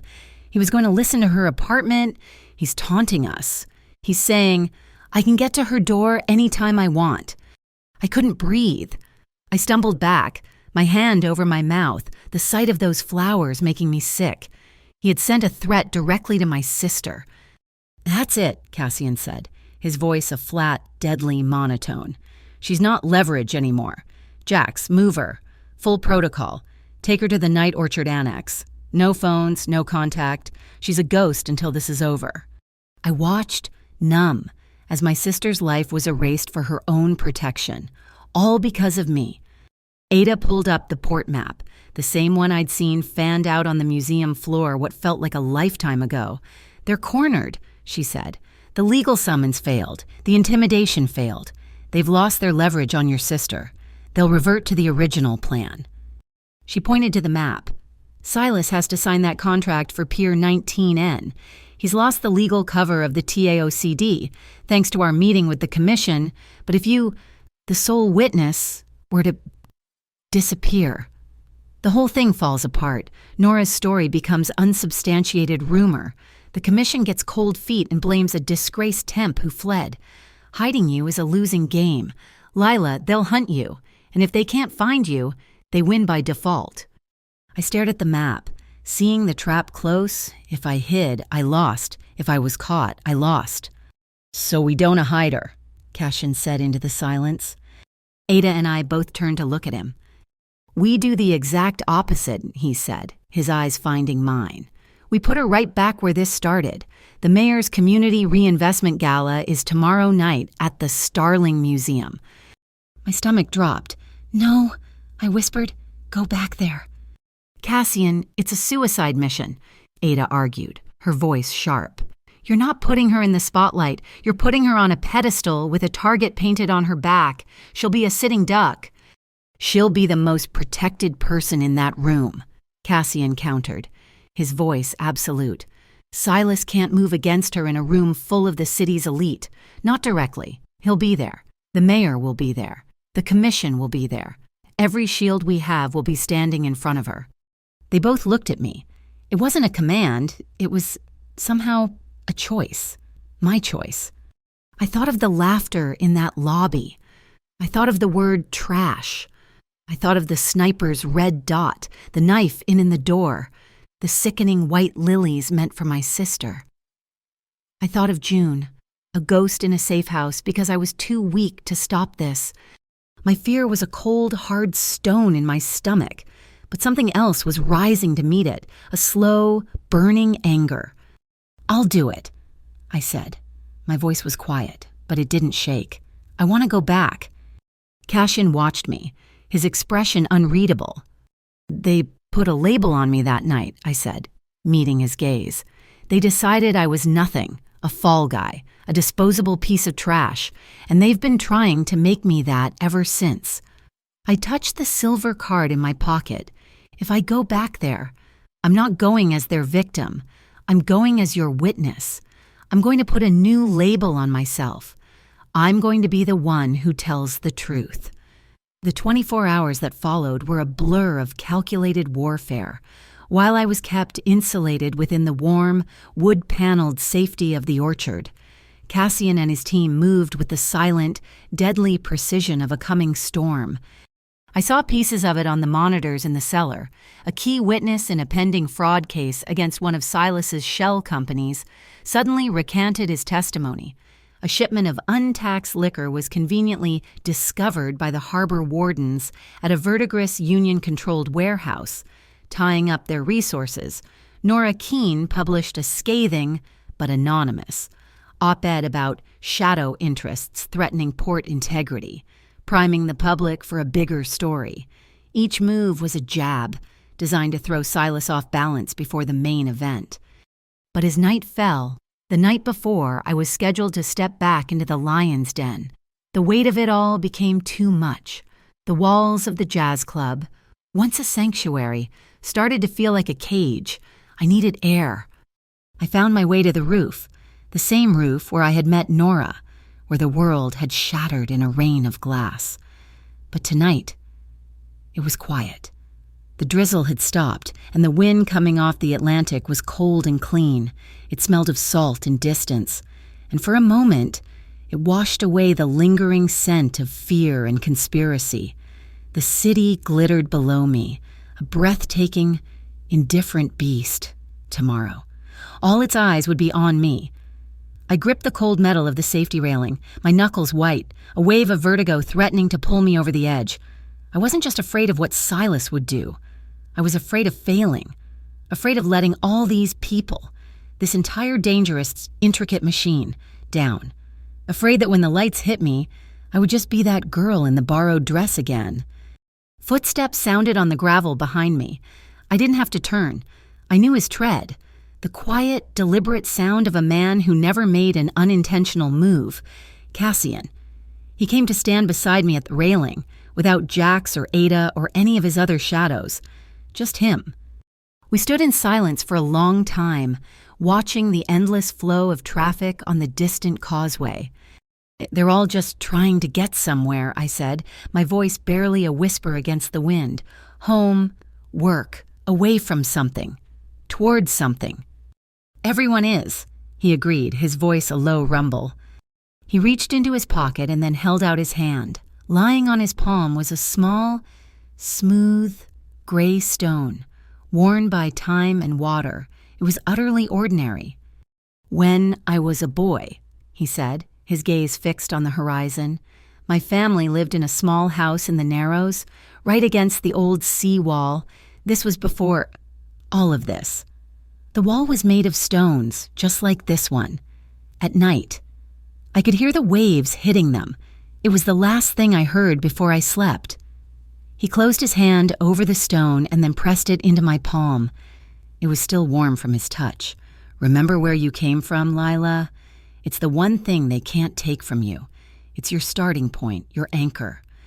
I looked down at the simple, worthless, priceless stone in my hand. It was the most honest thing anyone had given me in my entire life.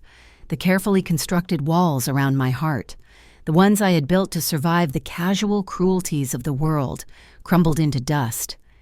I carefully placed the stone on the flat top of the railing and turned to face him.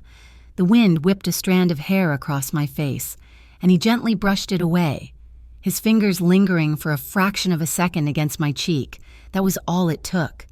I closed the space between us, my hands coming up to grip the lapels of his jacket. I rose on my toes and kissed him. This kiss was nothing like the first one. That had been a moment of quiet discovery. This was a desperate, frantic collision.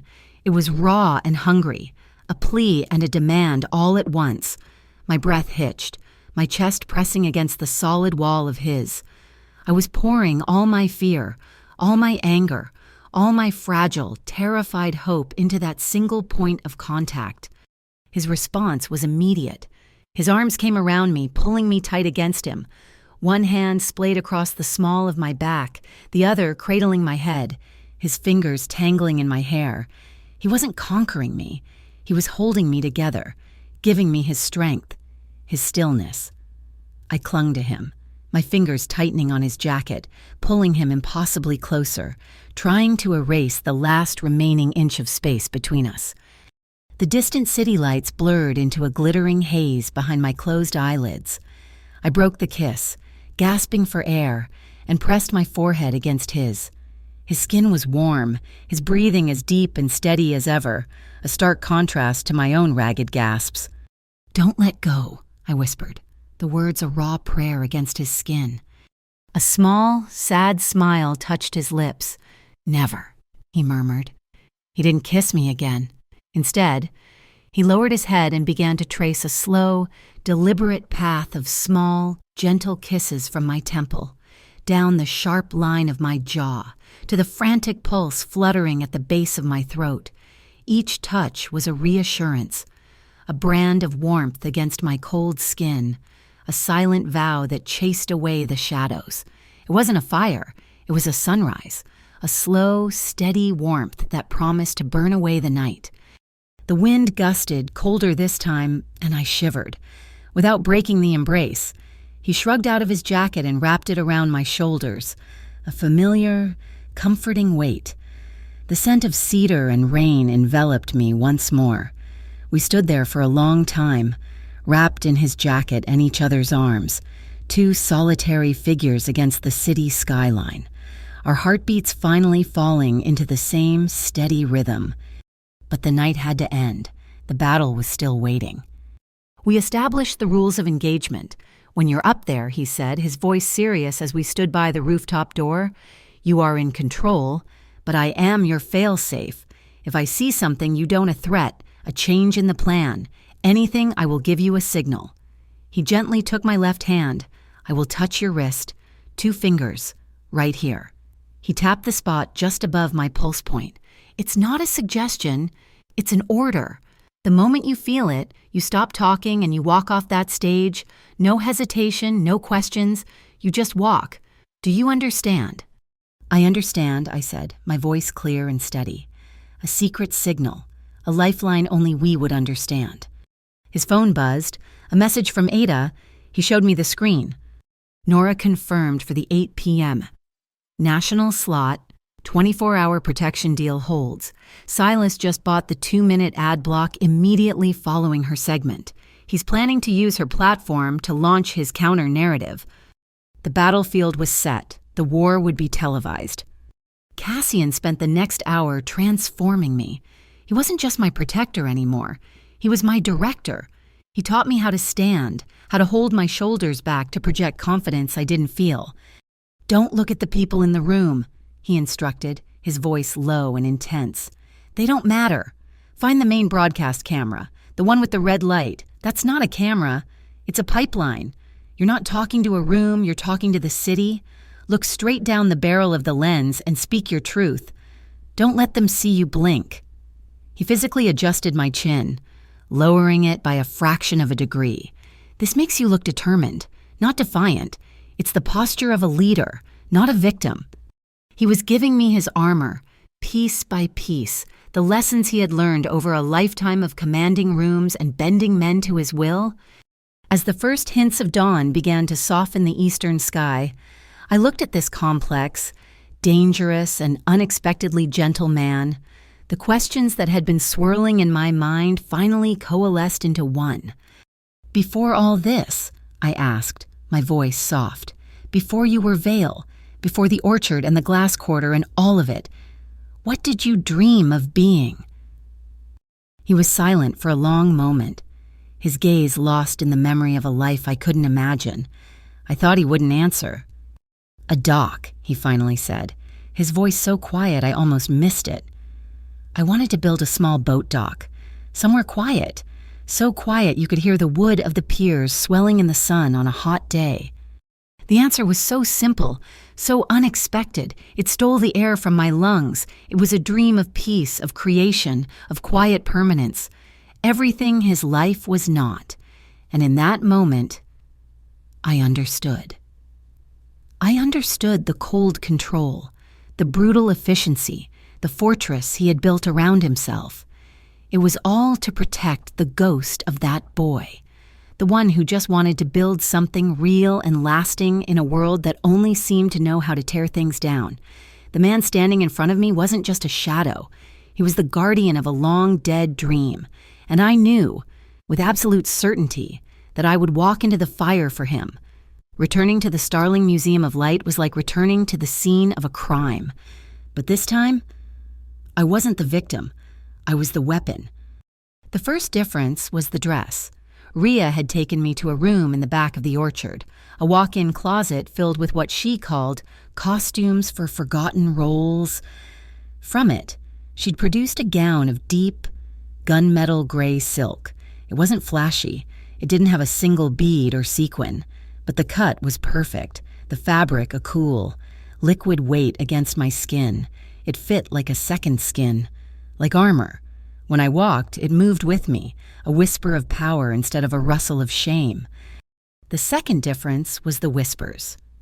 As I stepped from the town car into the brilliant glare of the museum's entrance, the same gauntlet of cameras and judging eyes awaited. The whispers still followed me, a cloud of sound and speculation, but their tone had changed. The open mockery was gone, replaced by a feverish, hungry curiosity. I was no longer an object of pity. I was an enigma. On my phone, I saw Nora Keene's quiet work. A new hashtag was trending among the city's elite, a silent rebellion she had seated herself. She's not trash. Cassian was at my side, a silent, grounding presence in a perfectly cut dark suit. He didn't hold my arm. He didn't need to. The space around us was a fortress of its own. We had barely cleared the entrance when Silas Keir materialized in our path, his smile as slick and artificial as an oil spill. He looked from Cassian to me, his eyes lingering on the flawless lines of my dress.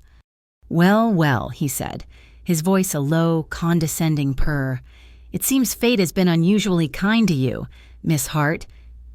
I met his gaze without flinching.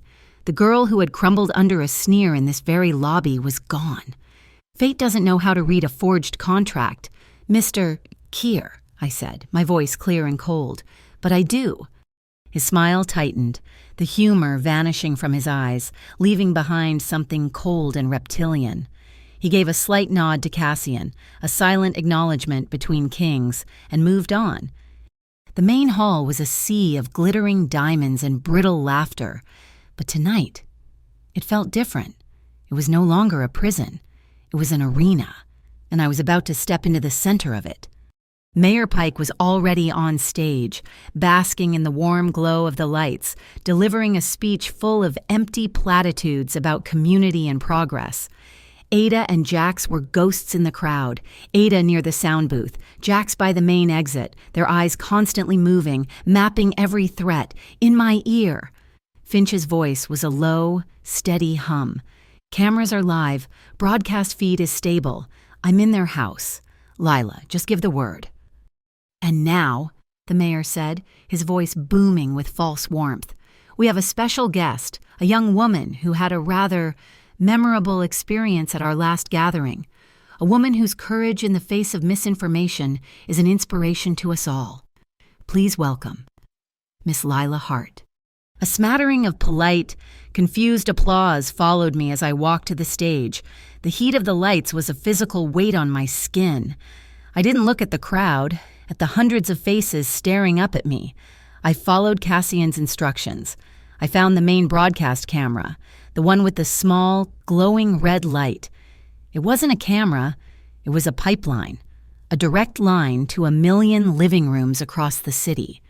Cassian stood near the side of the stage, his expression unreadable, but I felt his gaze like a shield at my back. I stepped up to the microphone. My heart was a frantic drum against my ribs, but my hands were steady. I had 18 seconds. 18 seconds to burn down their world. "Good evening," I began, my voice clear and amplified, echoing through the vast hall. I looked straight down the barrel of the camera. 2 nights ago, in this room, I was called trash, and I've learned that's a word people use when they have something to hide.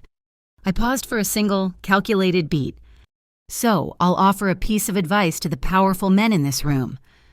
My eyes flicked for a fraction of a second towards Silas Keir. When you decide to call someone trash, you'd better be sure the bill for the collection doesn't have your name on it. As the last word left my lips, it happened. The massive video screen behind Mayor Pike, which had been displaying the Gala's logo, flickered, and then it changed. Finch's masterpiece. My high-resolution photo of the uncut sheet of forged seals from Albion Printworks filled the screen. 20 feet high. An arrow pointed to the microscopic serial number. Beside it, an image of the forged TAOCD memo from my portfolio appeared, with its own serial number magnified 1,000 times. They were a perfect, damning match. A collective gasp went through the room. It was a physical wave of sound, a tsunami of shock. I saw Silas's face, his mask of calm composure shattering into a rictus of pure fury. He barked an order to one of his men, who lunged for the cables at the side of the stage, but it was too late. "We seem to be experiencing a technical difficulty," I heard Nora Keene's voice say, calm and authoritative, from the television monitors scattered around the hall. Finch had hijacked not only the Gala's feed, but Silas's own pre-purchased ad block.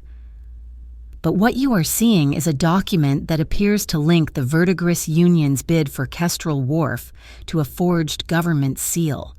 The story, it seems, is only just beginning. Chaos erupted. People were shouting, pointing at the screen, at Silas. His man yanked a cable, and the screen went black. But the damage was done. The image was burned into 1,000 retinas, broadcast live into 1,000,000 homes.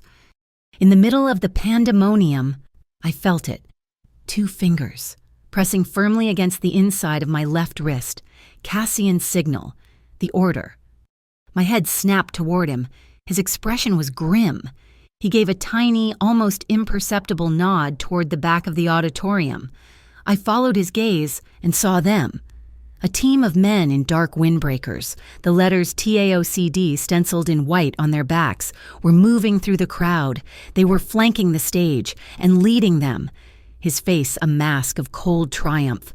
Was ADA Marcel Voss. They were going to arrest me right here, on live television for fabricating evidence, neutralizing me as a witness and turning their lie into the public truth. There was no time to think. I turned from the microphone and walked, just as he'd told me to. Jax was there in an instant, a solid wall of muscle appearing at the bottom of the stage steps. "This way," he growled, pulling me toward a side exit marked gallery staff. As we moved, I saw Ada intercept Voss's path. She didn't shout, she simply held up her phone. On its screen was a signed, time-stamped document. "Emergency injunction," I heard her say, her voice cutting through the noise. "Signed by Federal Judge Air Constantine, pursuant to Port Authority. Charter 9B. My client is a protected federal witness. Any attempt to detain her is an act of federal obstruction. I invite you to test that, Mr. Voss." Voss froze, his face a thundercloud of impotent rage. He'd been outmaneuvered, legally checkmated. Silas Keir did not believe in checkmates. He chose the butcher's route. The lights in the entire museum, the chandeliers, the stage lights, the emergency exit signs went out at once. We were plunged into absolute, disorienting darkness. Screams echoed in the blackness, the sounds of panic and confusion. The world was a suffocating blanket of black, but Cassian had planned for this. A moment later, a new set of lights flickered on. Not the bright, overhead lights, but a soft, linear strip of amber light, embedded in the floor. It illuminated a single, narrow path leading away from the chaos into the museum's back corridors. A private power circuit, his own personal escape route. Cassian had my hand. "Run," he said. We ran, following the amber line, leaving the screams and the chaos behind. The path led us into a long, quiet gallery I hadn't seen before. A special exhibit, the Hall of Mirrors. The walls, the ceiling, the floor all were covered in polished, angled mirrors. 1,000 versions of us ran through the amber-lit darkness, and in one of those mirrors, I saw her, a ghost, the girl from 2 nights ago, lost and terrified, her shoulders slumped, her only protection the heavy tuxedo jacket a stranger had draped over her. She looked small and broken and impossibly far away. I looked at my own reflection, the real one, right in front of me. My face was flushed, my eyes wide with adrenaline. Not fear. I was wearing a warrior's dress and a bracelet that was a code of survival. I was running not from a fight, but toward the next one. I ran past the reflection of the girl I used to be, leaving her behind in the cold, silent glass forever. The mirror-lined hallway spat us out into a service corridor, and then into the same subterranean garage where this nightmare had truly begun. The black sedan was waiting, its engine a low thrum of anticipation. This time, as we slid into the back, the air wasn't thick with my fear. It was electric with shared purpose. We drove, not to the safety of the orchard, but toward the dark, skeletal heart of the waterfront, Pier 19. The air grew thick and cold, heavy with fog that rolled in off the Atlantic, swallowing the city lights behind us. The mournful, distant cry of a foghorn was the only sound. The pier was a graveyard of shipping containers, stacked like mismatched coffins in the gloom. Dim yellow work lights cast long, distorted shadows. Ada met us at the mouth of the pier. She wasn't wearing a suit.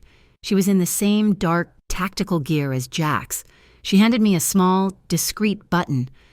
"This is a body camera," she said, her voice a low, urgent command as she clipped it to the lapel of my silk dress. "The feed is live, patched directly to Nora Keene's broadcast truck. From the second you step out there, the whole city is your witness.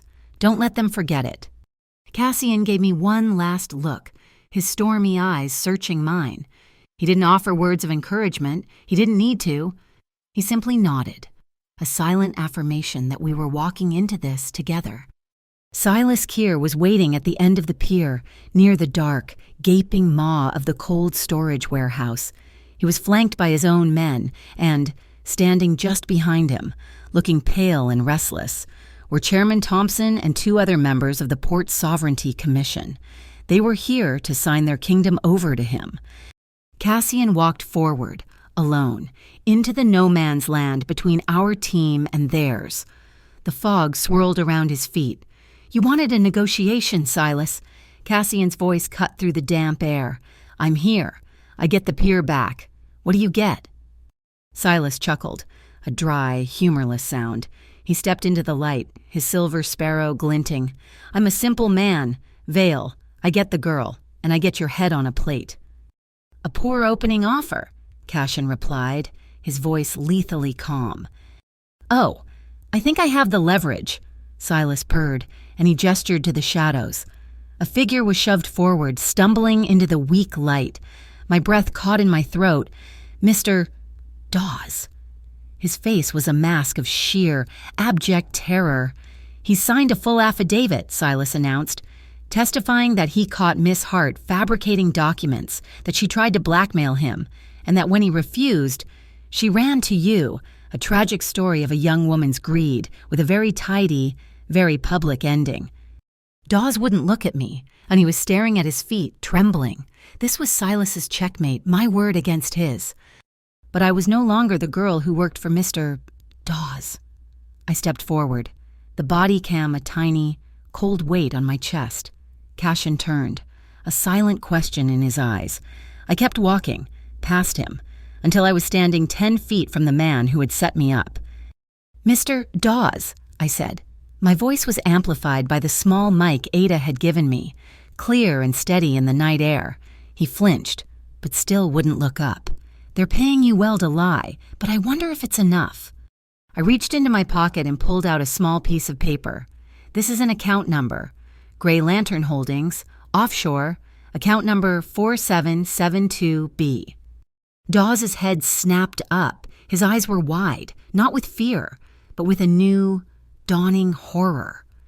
"It's the account your bonuses have been paid into," I continued, my voice resonating with a cold I didn't know I possessed. The one you've been using to pay for your wife's medical treatments. The ones your foundation insurance wouldn't cover. I know. Because I'm the one who used to file your claims. His face didn't just pale. It shattered. The fight, the lie, the terror, it all just drained out of him, leaving a hollow, broken shell. He knew, in that instant, that I had just given the entire world the motive for his crime. Silas saw it, too. He saw his trump card disintegrate, his face contorted, the mask of civility ripping away to reveal the butcher beneath. He reached inside his coat. He never cleared the leather. A muffled thump echoed across the pier. Jax, from a perch high on a container crane, invisible in the fog, he had fired a single shot. It wasn't a kill shot. It was a masterpiece of controlled violence. The bullet struck the metal railing just beside Silas's hand, sending a spray of hot shrapnel into his arm. He screamed, a high, thin sound of pain and rage, stumbling back, clutching his bleeding hand. That's when the second part of Jax's plan unfolded. The shot had also severed a high-tension support cable for a container suspended directly above the meeting points. With a groan of tortured metal, the massive 40-ton steel box began to tip, then fall, crashing onto the pier in a deafening explosion of sound and sparks. The ground shook. Everyone scattered. It was total chaos. Now, a voice shouted.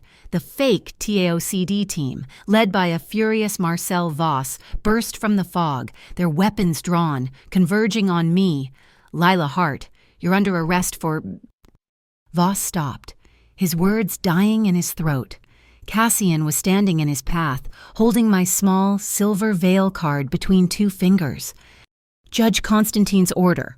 Clause 9B, Cassian said, his voice a low command. This woman is a federally protected witness, under the direct charter of the Port Sovereignty Commission. Every word you say is being broadcast live. Stand down, Mr. Voss, or you will be charged with federal obstruction. As if on cue, Nora's voice came from a small television set up inside the pier's security booth. We are now showing you a live split screen, she was saying, her voice a calm, authoritative anchor in the storm. On the left, the live feed from Pier 19N. On the right, the evidence from inside Albion Printworks. As you can see, the serial numbers match. The forgery is confirmed. We had them. The legal trap, the public trial. It was over. Silas knew it, too. With a desperate, animalistic roar, he pulled a small device from his pocket and pressed a button. A small, concussive blast erupted from the cold storage warehouse behind him. It wasn't a bomb meant to kill. It was meant to create chaos, to create an escape. A sheet of flame and ice crystals billowed out, and the pier was plunged into smoke and screaming. In the second before the blast hit, Cassian was on me. He didn't just shield me. He wrapped his entire body around me, pulling me to the ground, his arms covering my head, his back taking the full force of the debris and the shockwave. I was cocooned in his strength, in the familiar, safe scent of cedar. My world reduced to the frantic, steady beat of his heart against my ear. The smoke began to clear, and into the chaos, a new, organized force emerged, a dozen figures in the dark, professional uniforms of the new Avalon Harbor Wardens. Ada Morrow at their head, her face grim. This pier is now seized under federal authority, she shouted. All assets of the Verdigris Union are frozen, pending a federal investigation. Chairman Thompson and the commission members stood frozen, their faces ashen. They saw the cameras, they saw the wardens, they saw the irrefutable proof on the television. They had one move left. We support this action, Thompson stammered, raising his hands. The commission will cooperate fully to root out this corruption. They were saving themselves, scrambling for the winning side, Cassian's side. Silas was on his knees, his face a mask of blood and disbelief, surrounded by harbor wardens. Cassian didn't have him shot. He didn't order him to be thrown into the sea. He let the cameras roll, let the wardens cuff him, let the entire world watch as the legal, public mechanism he had set in motion snapped shut, It was the cleanest, most brutal victory I could have imagined. I saw Mr. Dawes. He had collapsed onto a pile of old rope, his shoulders shaking with silent sobs. He looked up at me, his eyes pleading. "Lila, please, I didn't—" I walked over to him, the anger gone, replaced by a cold, weary pity. "You were right, Mr. Dawes," I said, my voice quiet, but the mic carried it to the world. Trash is what people call things they're afraid to deal with, the things they try to hide under the rug. I looked from him to Silas, to the cowering commission. You just forgot how quickly the rugs get pulled. The city government imploded overnight. Nora's next broadcast featured a leaked recording of Mayor Pike promising preferential influence to Silas for a hefty campaign donation. The public outcry was deafening, demanding a full investigation. The pier was quiet, the air thick with the smell of ozone and wet pavement. The flashing lights of fire trucks and legitimate police cars painted the fog in strobes of red and blue. Cassian walked over to me. In his hands, he held the black tuxedo jacket, the one from the first night. Rhea had mended it. The fabric was whole again, the seams perfect. He didn't drape it over my shoulders this time. He held it out for me, as if I were his equal, as if I were a queen. I slid my arms into the heavy, silk-lined sleeves. It felt like a coronation. Nora Keene and her cameraman approached, the red light on. Cassian didn't turn away. He looked straight into the lens, his arm settling around my waist, pulling me to his side. "They called her trash," he said, his voice a low rumble that carried across the nation. "I call her the one who stands tall when the hurricane hits." He looked down at me, and I smiled. It wasn't a smile of fear, or relief, or even triumph. It was a smile of peace. I reached up and took his hand, not to hide behind him, but to stand beside him. Nora's voice closed the broadcast. Pier 19N was seized. The Verdigris Union was being dismantled by federal agents. The Vale Consortium, in a stunning move, had pledged full transparency in all its port operations, effectively taking control by being the only honest player left in the game. The next morning, the sun rose on a different city. Cassian took me to the place from his dream.